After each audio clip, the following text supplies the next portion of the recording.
First, the highlights. Lagos State government attributes ban on usage of styrofoam to protection of the environment. Federal government issues 2-month registration deadline to 1.9 million POS operators. On the foreign scene, Russia announces nuclear weapon drills after provocative Western threats. And in sport, Universal Boxing Organization confers Boxer of the Month title on Nigeria's Rashid Idu. Now the details. I am Dele Agadumo. Lagos State government says the recent ban on the usage of styrofoam was born out of the government's commitment to protect the environment and the well-being of the good people of the state. Commissioner for the Environment and Water Resources, Tokunbo Wahab, made this known at the Nigeria Plastic Solution Activity launch held at the Landmark Conference Center, saying it was an inevitable decision that is already yielding positive results. Wahab said one of the most pressing issues affecting the environment and planet is plastic pollution, and Lagos, as a passionate steward of the environment, is desirous to join millions of others to confront the challenges of plastics pollution and its adverse impacts on the environment and public health. He stressed that plastic pollution is not just an environmental issue, it has also become a social, health and economic issue that requires the collective commitment of everyone who is sincere about protecting the planet. The Lagos State House of Assembly has kicked against the position of the Inspector General of Police, Olukayode Egbetoku, that Nigeria is not ripe for the establishment of state police. Speaking at plenary, Speaker of the House, Mudashiru Obasa, who noted that the FRSC and the NSCDC have not been able to solve the problems of accidents on roads and pipeline vandalism, wondered how effective they would be if they are merged with the police force. Obasa noted that if there is state police, the issues of crime in the nation would be solved or reduced to the minimum.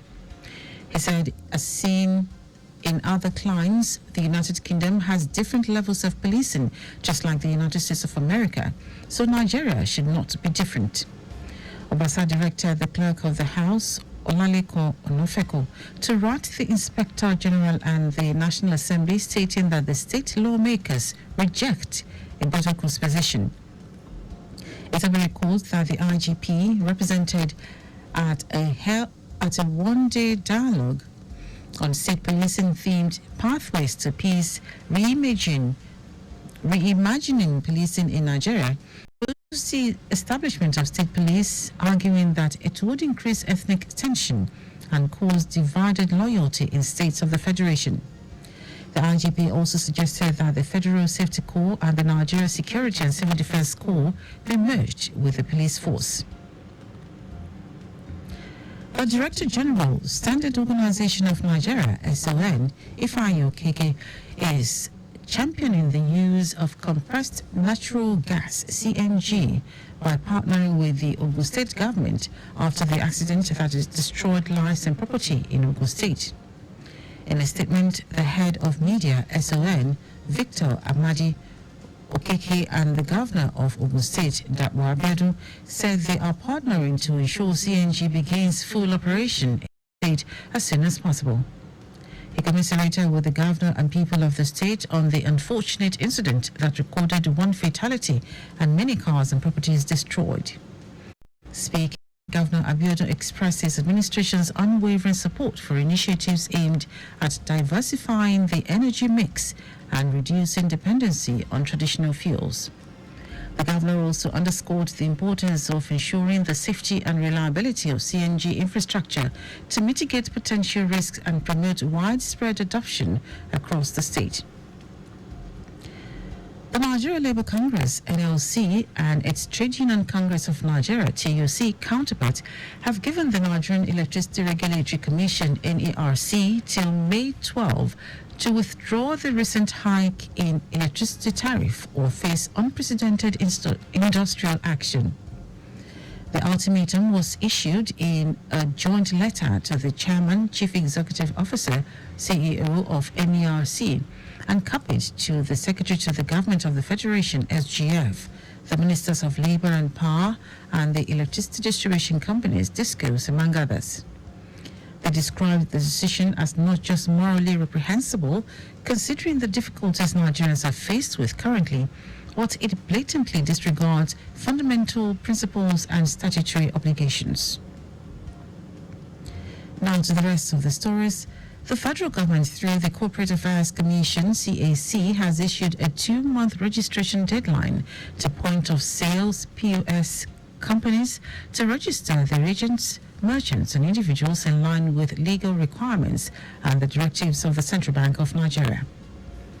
The agreement was reached during a meeting between fintechs and the Registrar General, CAC, Husseini Magaji, in Abuja. Speaking at the meeting, Magaji said the measure aims at safeguarding the businesses of fintech's customers and strengthening the economy. He stressed that the action is equally backed by Section 863, subsection 1 of the Companies and Allied Matters Act, CAMA 2020, as well as the 2013 CBN guidelines on agent banking.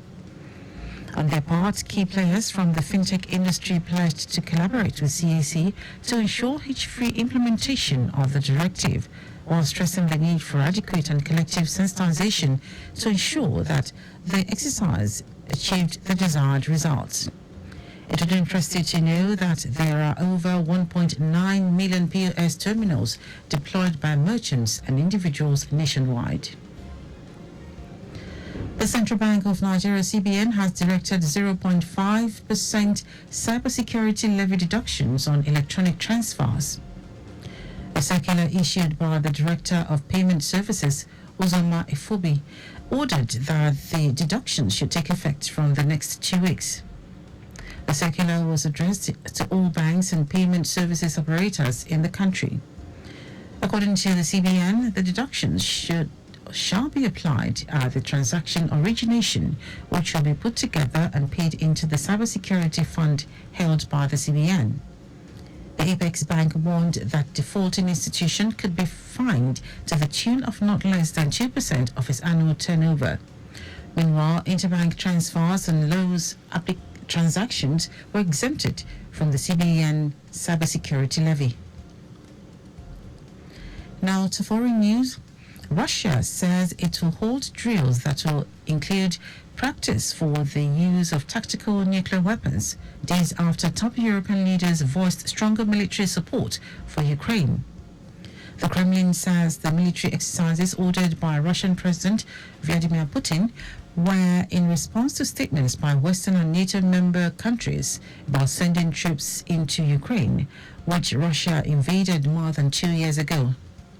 The Ministry of Defense says they will include practice for the preparation and deployment of non-strategic nuclear weapons.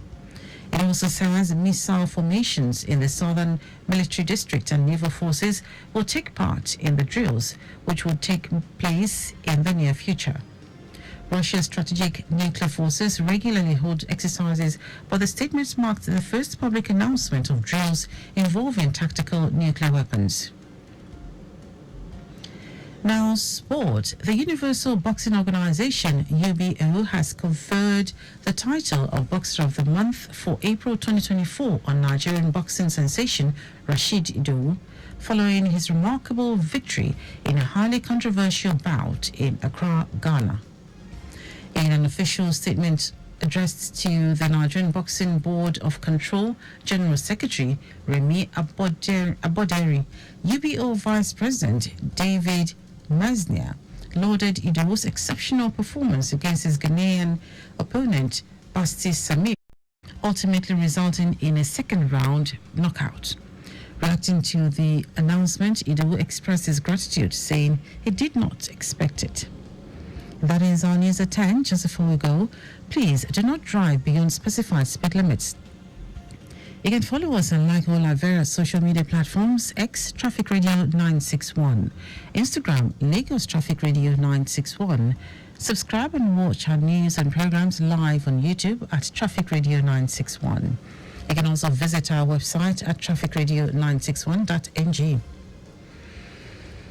Did you know that the Sanwo-Olu administration trained 78 persons and placed 12 under the Talent Development Program, TDP, a student loan program aimed at training young persons in tech skills and placing them in employment? You can get more details on the Lagos State Government website. To end the news are the highlights of the major stories. Lagos State Government has attributed the recent ban on the usage of styrofoam to the government's commitment to protect the environment and the well-being of the good people of the state. The federal government, through the Corporate Affairs Commission (CAC), has issued a 2-month registration deadline to point-of-sales companies to register their agents, merchants, and individuals in line with legal requirements and the directives of the Central Bank of Nigeria. We also told you that Russia said it would hold drills that would include practice for the use of tactical nuclear weapons, days after top European leaders voiced stronger military support for Ukraine. And in sports, the Universal Boxing Organization, UBO, has conferred the title of Boxer of the Month for April 2024 on Nigerian boxing sensation Rashid Idowu, following his remarkable victory in a highly controversial bout in Accra, Ghana. For contact with the newsroom, send a message to info@trafficradio961.ng. That is the news broadcast compiled by Adirayo Iduwolaya. I am Dele Agadumo. Good morning. Thank you for listening.